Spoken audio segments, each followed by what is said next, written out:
everyone, and welcome to the Limitless Ladies in Leadership podcast. I am your host, Danielle, and I've created a space for the many powerful, creative, and limitless female leaders to share their stories.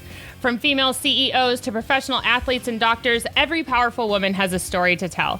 There's no guarantee where this podcast will take us, so welcome to the unfiltered, unedited, and badass space for all women to align. Let's get started. On the phone with me today is successful realtor, managing broker, women's empowerment coach, and the author of the book Seen and Unheard. Patricia turns women's words of I can't into I can with her positive words of encouragement and living as life's cheerleader.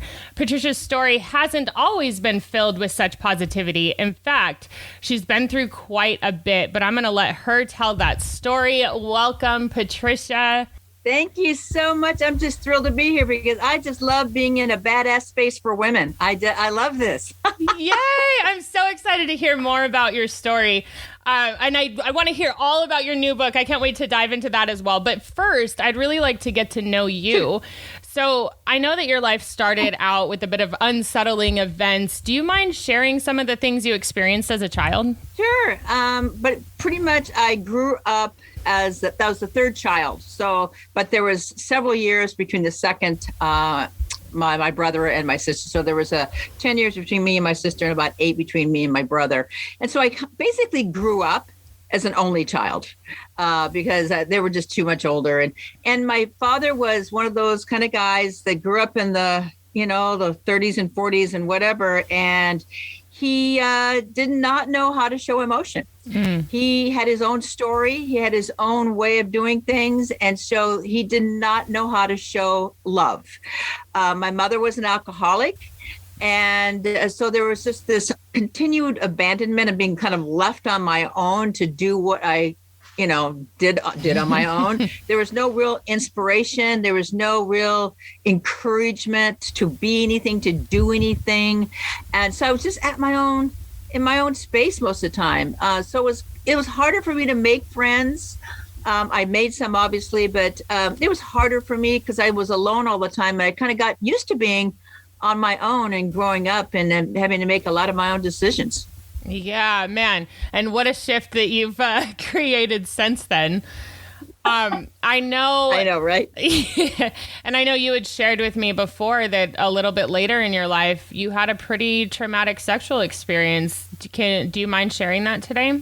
Oh, yeah, absolutely. I think it's really important to share these things that shows that so many people, when sexual assault happens, it's such a taboo to talk about. It's such a, your worth goes down the drain. So I think it's important to really share that other people, other women go through this, and men, but other women go through this, and that it's important to talk about and not talk about. I unfortunately did not talk about it, which again caused me problems as I went forward. But the first time it happened, because I was sexually assaulted twice, and they all happened in my 20s, the time of my first sexual assault, I was already kind of fragile anyway, growing up and feeling not a lot of worth and kind of lost, you might say, as a teenager. And I had gotten this great job that I loved. It was a flight attendant, and for lots of different reasons. And it's a pretty long story, so people can get the book and read about it. But I was a flight attendant, and I got fired. And a lot of it was due to the controlling aspects of my father. So because of that, my worth just really took a dive. And so I was starting to make very bad decisions. I was hanging out with toxic people. I was going to a lot of parties. And one night when I was driving home from a party, I got a flat tire. And it was about 1 o'clock in the morning. And somebody helped me, young guy helped me change it. And then the next thing I know, he says, and this is how you're going to repay me. And he pulled a gun out and basically sexually assaulted me and made me do things that you wouldn't normally want to do at all. So he forced me to do sexual acts. And then ending up and he had thrown me in his car, and he then just threw me out and kind of like I felt like a piece of garbage. I was on the side of the road at 1 o'clock in the morning. Back in the day, you didn't have cars flying by. It just wasn't as busy. And it was at 1:00 in the morning. So I remember going home that night. I had the bra was over the head. I drove myself home. I don't even know how I got home. I ended up showering. I didn't tell anybody. I told a couple later on, a couple friends. But other than that, I didn't really talk about it because it was so shameful. It was like, you did it. You had been drinking a little bit. You shouldn't have been driving. It was all of that, and nobody deserves, no matter where, if you're drunk, not drunk, or you're passed out, you don't deserve any of that. So that's one of the things I want to get through to people. And the second time it happened, was with a boyfriend, actually. And he ended up accusing me of cheating on him, which I hadn't. And he didn't believe me. So he just started yelling and screaming and beat me up and, raped me. And I ended up taking myself to the hospital. Wow. And staying for just a short period of time. The nurses at the time, and this was in the 70s. So the nurses at the time said, you need to report this. And I'm like, no. Because I was too scared. Yeah. Just too scared. All I wanted to do was get away. Yeah. And so that's what the smart thing I did. And probably one of the smartest things I ever did was knowing that could happen again, is that I went home, grabbed everything I could and threw it in my little car and took off to, I was in Fresno, California at the time. And I took off actually towards San Diego. So that and try to start a new life as far as that. So, but in the long term and short term, or whatever you want to call it, I used to compartmentalize everything. So I never talked about it to a lot of people. Yeah. So when you do that, you end up compartmentalizing things, and things start to grow, and that baggage gets a little heavier and heavier and fuller and fuller. Yeah, absolutely. So, well, thank you for being vulnerable and sharing that. When was it eventually that you ended up talking about it more or publicly? It was a long time. Okay. It was a very long time. Even with, I think I might have told my second husband, but it just, it just was something that was so kind of taboo, and men at the time, at least this is how I thought. This isn't necessarily the story that everybody else would have. But my story was, I have to keep this to myself. This is too embarrassing. I got to be tough. I got to be strong. I can get through this, because that was how I was taught. Even though my father was not emotional, he also says, you need to just be tough and keep a stiff upper lip and keep going. And in some ways that's good, but you also need to learn to feel. Yeah. And so I was learning to take all my feelings and stuff them away. And along with in the 20s, and after that, it just kind of spiraled. I was doing sex, drugs, and rock and roll. You I might can say. Through the 20s, because I didn't feel good about myself. And I guess in a lot of ways, I was lucky in so many ways. I did not have what they call addictive personality, but I was certainly torturing myself a lot. So, it's just one of those things that you do, and you don't, and when you're just trying to mask things, you're trying to mask the pain. Yeah. And that's really what I was trying to do, is mask the pain and not feel it at all. So when did the shift come? When did it happen that you were like, you know what, this is not serving me anymore. I need to start speaking. I need to start realizing that this is part of my story, and basically using it in a positive way. Well, Danielle, I wish I could say that came not that much longer, a time, but it actually took me till I was in my 50s. Wow. Because a lot of things were happening. I would do better. I would start making money. I would get into relationships. I was continually doing the same behaviors, and I was running from everything. So like when things got even a little bit sketchy or funny, I would just back up, even in relationships or in marriages. Just like if it, instead of working through things, which is a normal, well, not very normal, but people should do. I was like, oh no, this isn't good anymore. I think I have to go now, And so I was one of those. I was considered a runner because I never was taught when I was young to relate or understand or how to deal with things, because I never even saw that in my family. Yeah. It just, everything was kind of quiet, and my father was in sales, and so one thing I had learned was, because I was looking for his love all the time, was I read some of his books, which kept me going, because his books were like Think and Grow Rich, and it was learning how to wear the mask. Mm-hmm. So I learned how to wear the mask, be engaging and very charming when I needed to be. And then at nighttime, or when things weren't good, I was just lonely and suffering inside. But I didn't want to show that to anybody.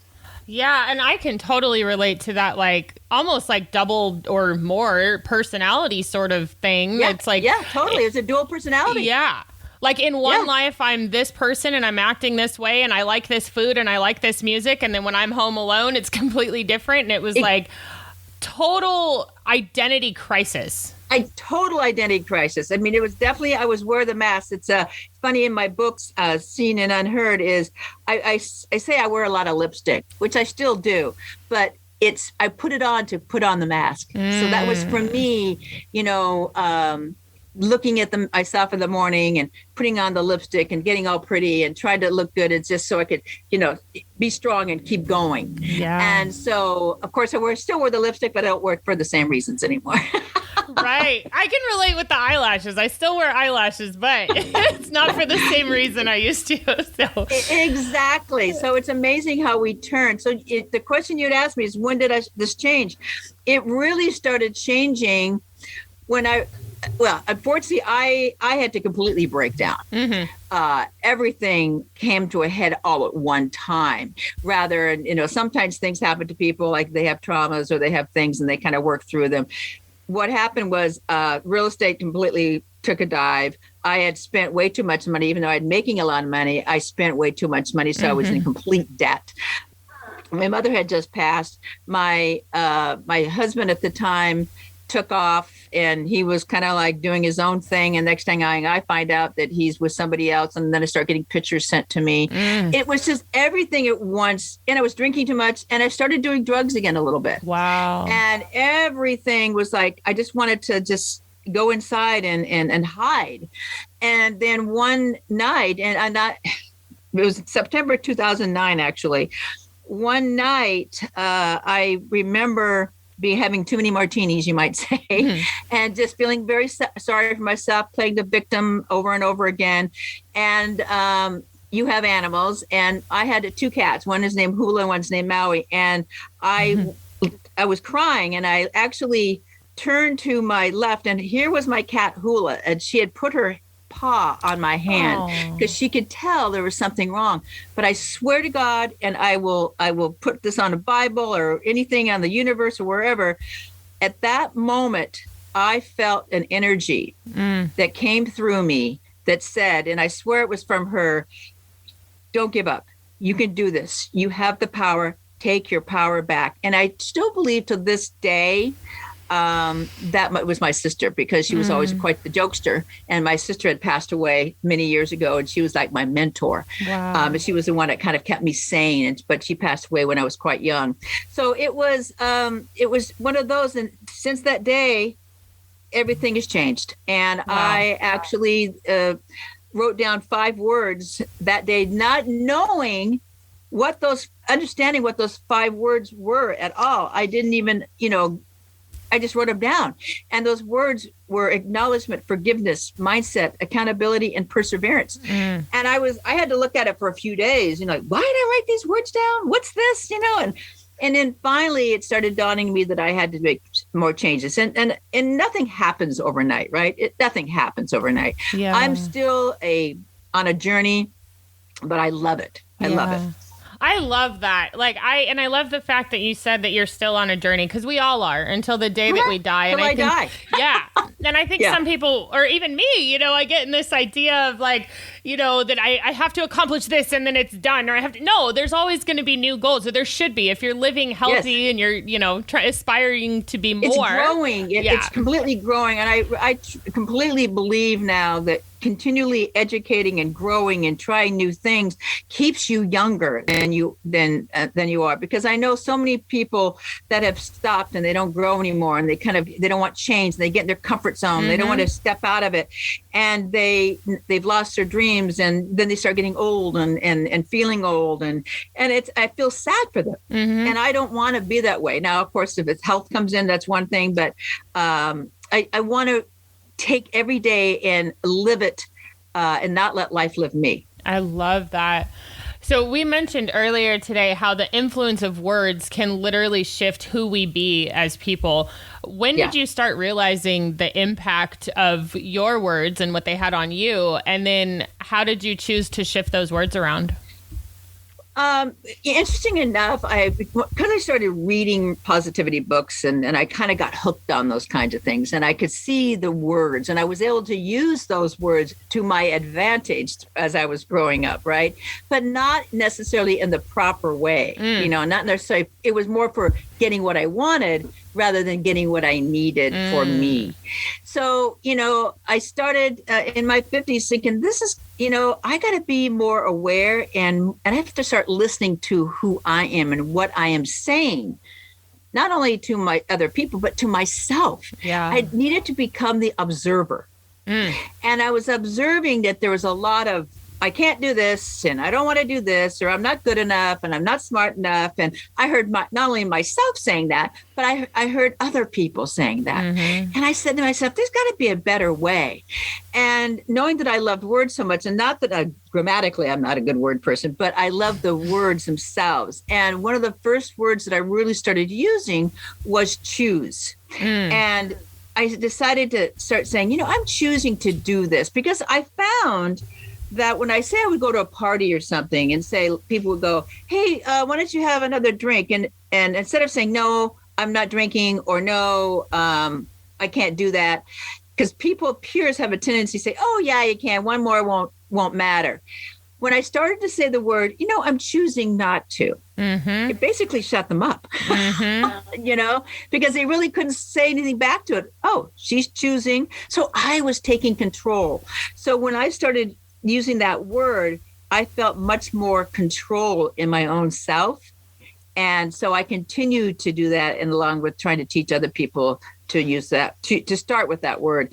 And also I love the word, it's actually two words, get to. Yes. So yes, I always say, like, I get to go to work today. I get to go do the laundry. I get to get up and feed the cat, rather than saying, oh, I got to feed the cat, or I got to take the dog for the walk, or I got to do. It changes the whole dynamic. When you say I get to, that means it's in gratitude. I get to go do this. So many other people don't even have this chance, don't have a shower. I was just in the shower this morning, and I said, I get to shower. It's not a big shower, but I get to shower. So many people don't get to shower at all. So many places they can only shower once a week. So when I do that, it makes me realize how lucky I am and how grateful I am. So words for me are very important, and not all in a Pollyanna way. It's really just words, because you become your words, basically. Yes, that was exactly my question. And that's something that I've been realizing so much too, is like, when I set this intention and I say, I will accomplish this goal, I will get this done today, I get to do this, and then I accomplish those things, or if not, I can renegotiate with myself to do it later, or, the next day or whatever, that it's so much more powerful than like, I have this giant to-do list and blah, blah, blah. Well, yeah, exactly. Because you know what? People don't realize, or they forget that we're all energy. Everything about us is energy. Our human being, animals, everything around us is energy. It's like when you walk into a room and you can feel when there's a negative person someplace, and you go, oh, I think I'm going to stay over here, because you can just feel it. Well, when you do that yourself, like, oh God, I can't believe I can do that. Well, you just lost half your energy. So by saying I get to and I choose to, it changes the whole energy flow of your life. And it makes a big difference. At least that's what I find, and a lot of people that I coach feel the same way. I love that, because a lot of times for me too, when I look at my situations, it's like the only thing differing from one situation to another is my attitude towards it, and like how how different was the result? Yeah, your attitude toward it and how you react to it. Yeah. Because we can react in all kinds of different ways. That's what's so important about listening to yourself and being aware. Because these days, and it's and I was the same way. So there's no guilt on anything. It's just that life puts us on a hamster wheel, and I know even myself, I can get on a roll. I'm like, but now that I'm aware, I'll say, well, let's step off the hamster wheel here. Take a pause. Because when you can pause, you can focus. When you're on a hamster wheel, all you're doing is just repeating and repeating. What does the hamster wheel do? It's in a big circle. So sometimes we have to step off and take a pause so we can focus and say, wait a minute, is there a better way of doing this? Maybe I should change my perspective. One of the quotes, and maybe you know this quote, it's by Wayne Dyer. I love it. I live by this quote, is if you change the way you look at things, the things you look at change. And I took this, and at first it was kind of hard for me to understand. I kept repeating it. And it's like, oh, I get it. So instead of looking at the flower from the top down, maybe I should lay down and look at the flower from the bottom up and see what else I can see. So instead of looking at the ground, I can see the sky. So what does that open up? So it's just looking at things in a different perspective, and other people's perspective, being open. Yeah. Yeah, I love that. And the open thing, man, that's a whole nother thing too. It's like, we are all different people. We may disagree on politics or religion or whatever the heck is going on right now, but we can still align in one area. And that's what keeps us stronger, is the same things that we can align on, not our differences. Exactly. I mean, it's and that word open, again, another word, is reminding yourself to stay open, to be non-judgmental, because everybody has a story. Everybody, your friends, your family, your parents, everybody has, your dog, your animals, if they're rescues, they all have stories. And some are not as willing to talk about them. But, once you find them out, you're going, oh, gosh, I wish I would have known. And because nobody can put themselves in their shoes, just like they can't put you in your shoes. They can't, so they don't know. So sometimes when we think, well, they're not very nice, it's like, well, they don't know how to put themselves in your shoes. So they, so be open and understand that they don't get it. Yeah. And that's okay. Yeah. I love that. And giving, I think the other thing is really giving yourself permission and giving yourself some grace. Ooh. Because people are human, and you're human, and allowing yourself to, be human and make mistakes. Yeah. It's how you learn. Absolutely. Well, let's fast forward. You are now, as we mentioned, a successful realtor, author, empowerment coach, so many things going on in your life. So when did you start creating this new version of you, and what did it take from you? Well, like I said, it started really about in my 50s. I mean, I was always successful, except for that point when I was broke and I had to sell everything, but I was still luckier than so many people. And even though I was losing my lifestyle, I thought, because a lot of times when we change things up, or I get divorced or things happen, what we're in remorse is about is our lifestyle. Oh my gosh, I'm not going to be able to buy that anymore for a while, or I can't do this anymore. And what I learned from all of this, and for me, and everybody's story is going to, again, be different of what they choose to do and how they choose to change their life or change to their goals. My goal was, I want inner peace. And inner peace to me was financial freedom, and be able to do what I want and live the life that I choose to live, whether that's in a mansion or it's on a boat or it's, traveling around. It's my choice to do. And so I started kind of from there, but it took a while. I mean, I literally had to go through my program, what I call the 5 diamonds, because I believe that every one of us is a diamond in the rough. And we sometimes just have to be shined up, and so we can be brilliant and shine and sparkle. And I took that, and I really started taking my own words, my acknowledging my truth, my acknowledging my negatives, acknowledging what I was, not so good at. And that's really, really hard sometimes to do, because learning in your own truth that maybe like, I shouldn't be drinking so much. I shouldn't be doing these drugs. I shouldn't be doing this. It's hard to admit your faults. Yeah. Nobody likes to admit your faults, right? Like, oh, I'm fine. No. We have to really get deep and admit them. And so sometimes you can cry to the point where you're having to admit them. But once you do, it's like a release. So that was one of the things I had to do. And forgiveness was a big part of it, because I needed to really forgive a lot of people in my life, in my past, because I was playing the victim, I was playing the victim, like, oh, my dad hadn't been this way, or my mom hadn't been an alcoholic, or I hadn't been raped or sexually abused, this wouldn't happen. Mm-hmm. But it did happen. And now it's my choice to move forward and take my power back, because basically they don't even know they took my power. Well, and the whole, like, if you had my life, you would be doing drugs too. Like, that was the kind of story that I would tell myself. Exactly. You don't know what I'm going through. That's what people say. You don't know. If you knew, you'd be doing the same thing. But we have to be responsible and accountable for our own self. And so I had to forgive a lot of people. I forgive the rapists because they knew not what they do. I do not know their stories. I do not know their past. I do know my father's story now pretty deeply. But, but at the time as a little child and you're growing up, you just live, you learn what you live. So at that time, I wasn't able to change. I didn't understand. I didn't have the tools. But as an adult, I can. Yeah. I can change. I can choose to change. And so I just really started working on that every day. And, honestly, the 5 words that I use, I still use those words every single day, because even though I've cleared a lot of things and I'm always working on certain energy, there's always things that happen during the day or yesterday that, like, ooh, I probably shouldn't have said that to somebody. I'm going to forgive myself for that. Or because I need to release those things, because what happened to me in my 50s is my bag got so full that the zipper blew. And so when you start compartmentalizing things and don't feel, and that's what I wasn't doing, wasn't feeling, I wasn't being vulnerable. And you don't have to be vulnerable to the whole world, but I didn't even want to be vulnerable to myself. Right.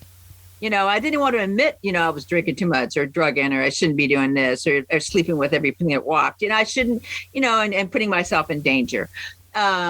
I needed to be acknowledged that and say and forgive that about myself, and say, you can do this, and you're going to be accountable. But I had to also forgive myself in all of this too. Yeah. So besides forgiving other people and taking my power, I had to forgive myself. And daily I go through these things and say, okay, how was my mindset today?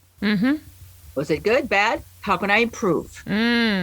What can I do? Well, how can I be better, even better?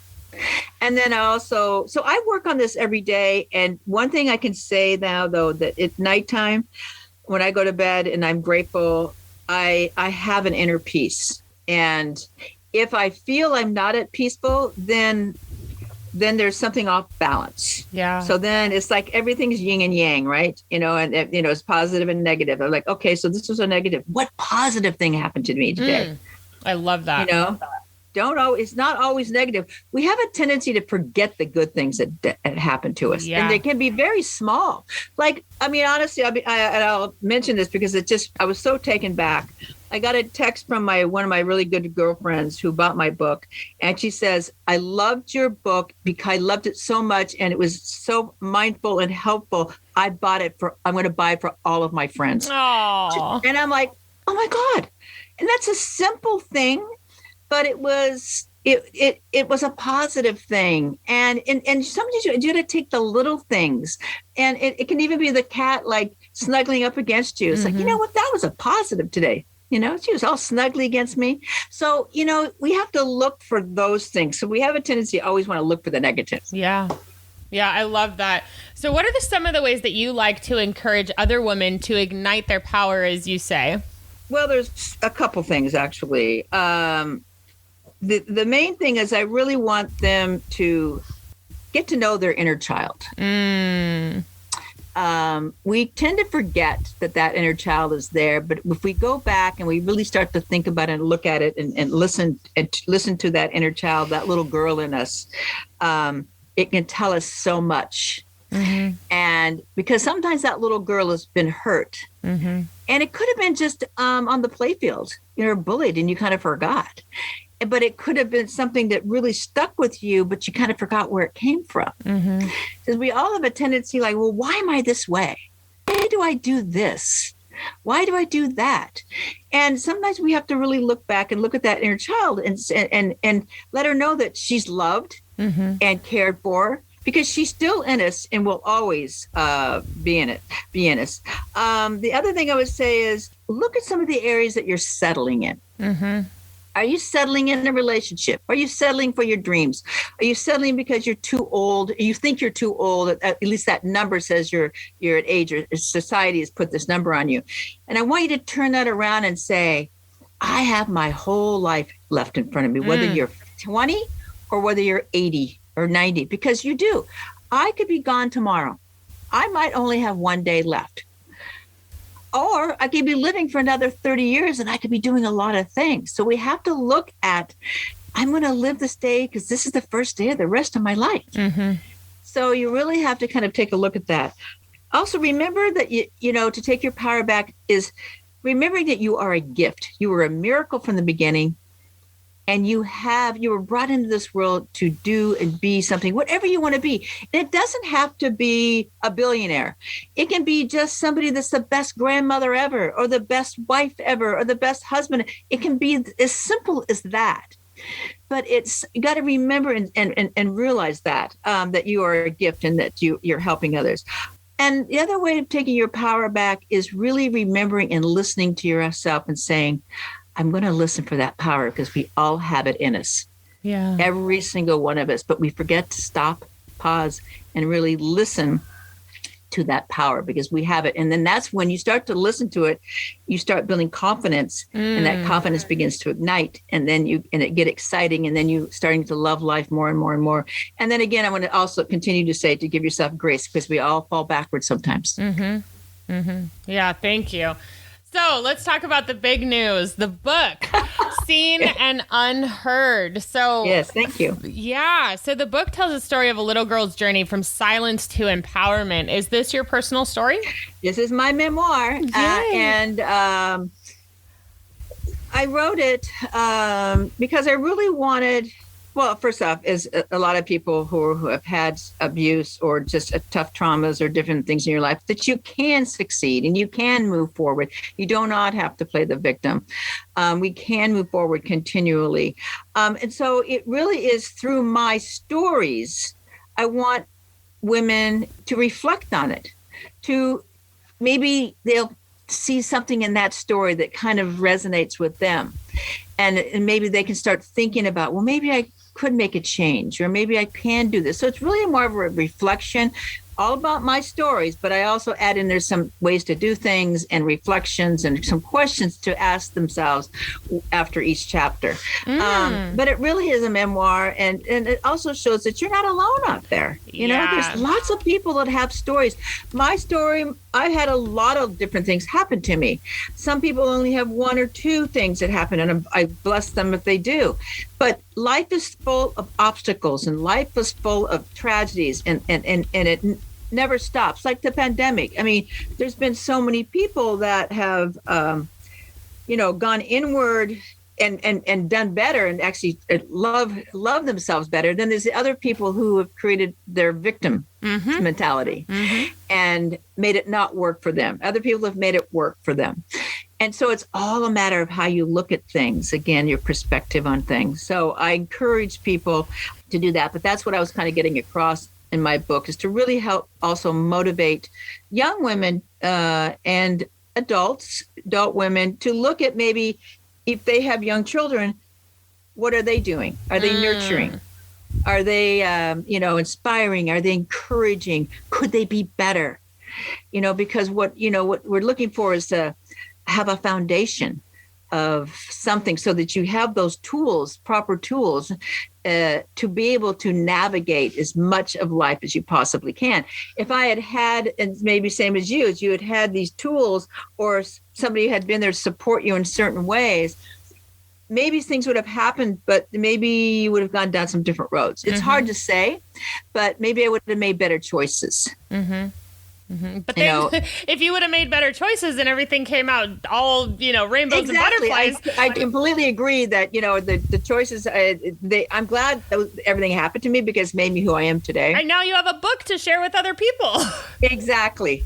So, it's a bonus. So, but it's also helping, I think, to encourage young kids to be strong and find their own power within, and so they can build that confidence so they can navigate life as well as possible. Yeah. Did you have any fear in releasing some of your personal information to the public? Absolutely. Okay. Absolutely. So what changed? Oh God, some people are going to see some things and read some things about me. They're going to be like, huh?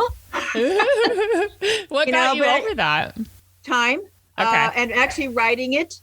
And releasing it and saying, you know what, I'm doing this because it's for me, not for anybody else. If you don't like my story, then you don't have to read it, and you don't have to review it or whatever. You don't have to do anything. But I felt it was important for myself not to have fear, because we all have fears. I don't care how much you work on things. There's always a fear that pops in, and you have to keep reminding yourself that fear is just a word. Yeah. It's nothing.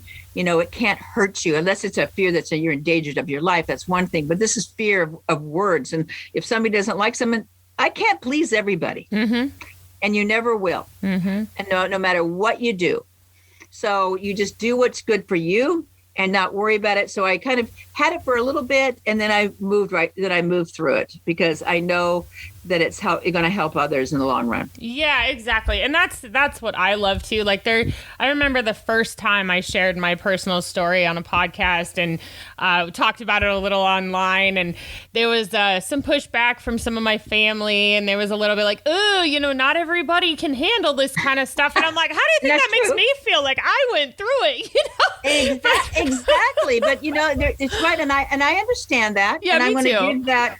That's their story, because, and I what I fear is when that happens, that means they have some kind of their own story that they haven't been able to release. It might not be the same, but it's something that they're holding inside. I remember when I didn't, and I would hear people discussing their stories, and I'd be like, oh God, they're really brave.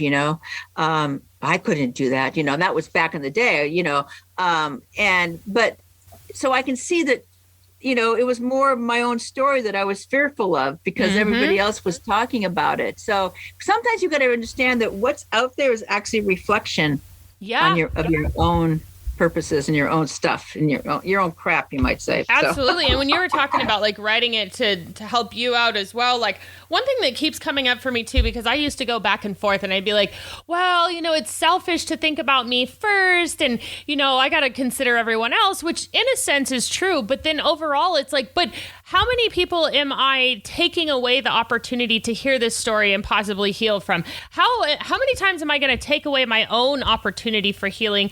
And really, if my intention is not to hurt anyone and my intention is to just share things with facts and let go of some of the emotions attached to it, there's nothing, there's nothing I should feel guilty for.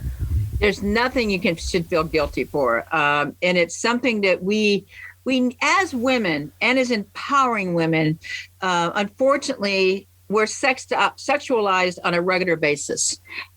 Some take it too far. Other people just do it minorly. It doesn't matter. It's all sexualized and wrong. And if we don't take that pendulum all the way this way, it will never get any better. Because there's always people that are continually doing it. I still, even at my age, I still get harassments and different things.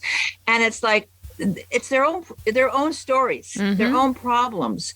But we have to change this, because we are people. Yeah. We are equal. Growing up in the 60s and 70s, it was, I'm shocked, to be honest with you, that 50 plus years later, that we're still talking about the same things over and over. And I'm like, oh my God, I burned the bra for nothing. I mean, you feel like, we just literally got the right to vote in the 20s. I mean, but come on. Right. And so, and to see all this other repression and going on, it just makes me nuts. Like we're going backwards. And so people are scared of change. Mm-hmm. People hate change. And I think that they're it's not all men, but there's a big portion of them that they're scared that their masculinity is going to be taken away from them because, women are actually stepping up and becoming CEOs and becoming entrepreneurs and becoming wealthy and taking care of themselves. And for a lot of people, no matter what gender you are, that there's sometimes one person in that relationship that gets jealous because they want to have that control. Exactly. And in reality, it should be equal. Yes, it can go back and forth, but in the long run, it should be equal. And because we're all equal, I don't care what anybody says. We have the same mind. We got everything's the same except for maybe the body. But women are very strong, and we do a lot of things. But unfortunately, we're still being pushed down not to talk about it. Mm-hmm. Mm-hmm. And I think that was a big thing, what you were saying with the control is like, it's a lot easier to control someone who doesn't see their own worth, who doesn't, experiment, who doesn't go out and try to do their own thing. And it's really easy to be like, well, I make all the money, so she's going to stay with me, or I have this, so she's going to stay. And when women start like jumping up to this level or bypassing it and going further, I think some of these guys are like, I better figure out something else to offer. They don't know how to handle it. Yeah. they don't know how to handle it. They're like, wait a minute, I'm supposed to be doing that, but to me, masculinity and femininity is an equality in different ways, where we still all add to each equation and it will add up to a beautiful thing. But when people are constantly trying to be the head of household all the time, because again, women stay home, right? In a lot of cases, and they're not only feeding the kids and working, and the husband is still just coming home and having dinner. Hate to say that, guys, don't get no hate mail, but it's just the way it is right now. And it's still happening. Yeah. And so I really would like to see more women speaking out and stepping up and having their voice heard. That's really what the book's about, is being heard, because we deserve it and not just seen for a pretty face. And how much freedom comes from that? Like just being able to be like, like I finally said it out loud. And there's ways to do it. Like you don't necessarily need to be like, this person back here did this. And if you do, okay. But like you can also change names or change scenarios or just be like, these are the feelings that were attached to a particular situation that happened to me. I mean, I changed the names to protect the guilty. Yeah. But that's what I always said too. But it's my story. And here's the interesting thing. If you were to probably ask my brother, who was actually not even in this book, he would say, wow, I saw it all differently. They had their own story. But it's not about that. It's about what's affected you and your feelings, and they should be acknowledged, your feelings. And one of the things I truly want to get across to the listeners is acknowledge your feelings, bad or good. Because it's important, even if it's by yourself. I wasn't even acknowledging by myself. So, but sometimes I have to sit and go, well, how are you feeling today, Patricia? Oh, I feel like shit. Okay, why do you feel like shit? I need to, what happened today that's caused that? Did somebody say something? So you got to work through these things, because otherwise, like you said, it attaches. And if you don't take care of it, it keeps metastasizing. It's like cancer. So it's so important to really learn. It's such a cliche, but learning to love yourself, I got to tell you, it's fabulous. Yeah. There's nothing better. I like myself.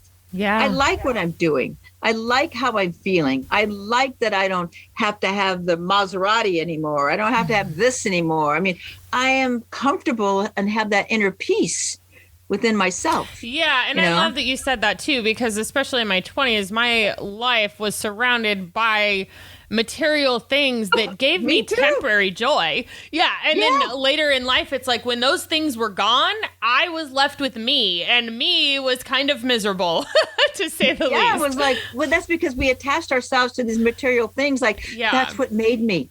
No, it didn't. You know. Now, I'm not saying that I didn't buy that sport car because it makes me feel good, because I did do that. It made me feel good, and I still love it. It's actually an older one, but it's convertible. I love it. Every time I get in, I'm like, oh, I feel so good. I love my car. That's okay. But it's the other things that you're trying to buy, which is what happened with me. Is because my father was an emotional, he would try and buy my love. That was the only way he knew how to do it. So he bought me all kinds of things. So I thought that was love. So then in turn, I would buy things, and also buy things for men, thinking, if I do this, they'll love me. And then I'm like, damn, I spent all that money and they still don't love me. What the hell? So it's like you have to kind of figure it out. Like it's all interesting, but if I look back, it really is a growing period. And I love the fact that I continue to grow every single day. On this podcast, I'm growing. Me too. Thank you. So I know your book is available on Amazon. Is that the best place for people to purchase it? Yeah, Amazon.com or Barnes & Noble. I think I sent you the links if you put those up. But those are the best places right now. Love for people to read it. That'd be fabulous. Yeah, I hope so too. I'm excited to dive into it myself. We have a lot of things in common in our stories, and I can't wait to hear yours. Yeah, and the stories, again, could be slightly different, but they're still feeling and meaningful and affected us. Exactly. And I want to just also say that nobody's story, just because somebody says, well, you have such a bad story, maybe mine's nothing like that. It's still your story. Exactly. Well, and so no matter how small that is. Exactly. And I remember, just going back real quick, and then we'll start to wrap this up. But I remember when I was in my early 20s, and I had a friend who, in my perception, hadn't nearly experienced life the same way I had. And something had happened. I think she had ran out of gas or something. And for me, that was a Tuesday night. That was pretty regular. And so she's freaking out on the phone. Oh my God, my life is over. And I, in my head at the time, was like, oh my God, shut the fuck up. This is seriously not that big of a deal. I will bring you a gas can. We will fill it up together. It's really not that big of a deal. We'll get through this. Yeah, you're fine. And for her though, her perception, it was one of the worst things that she had. She felt abandoned. She felt scared. She didn't know if someone was going to hurt her. And none of those things happened, but I had to take, and it took me years after this event happened, to step out and be like, for her, that was traumatic. And so the experiences she had because of that traumatic experience might have been similar to something on the other end of the scale that, say, I've gone through. And here's the thing, something in her background, maybe as a child, she was left alone. Right. And so this is triggering. I'm scared. I'm by myself, rather than, being that. So there's something, sometimes there's always something deeper. Mm-hmm. And that's why I was talking about, is to listen to that inner child, that little girl in you, and feel her and understand her, what happened back in the day. And it's amazing when you start doing that, more things start coming up. Because I remembered things like, oh my God, I totally forgot about that. Well, no wonder I fucked up. No. Yeah. So it's remembering those things and realizing it. It's almost like you get some aha moments. And then when you can, you have those, you can deal with them. It's like you can't fix something if you don't acknowledge it. Absolutely. Yeah. Gosh, Patricia, I can't believe we already went through almost an hour right now. Thank you.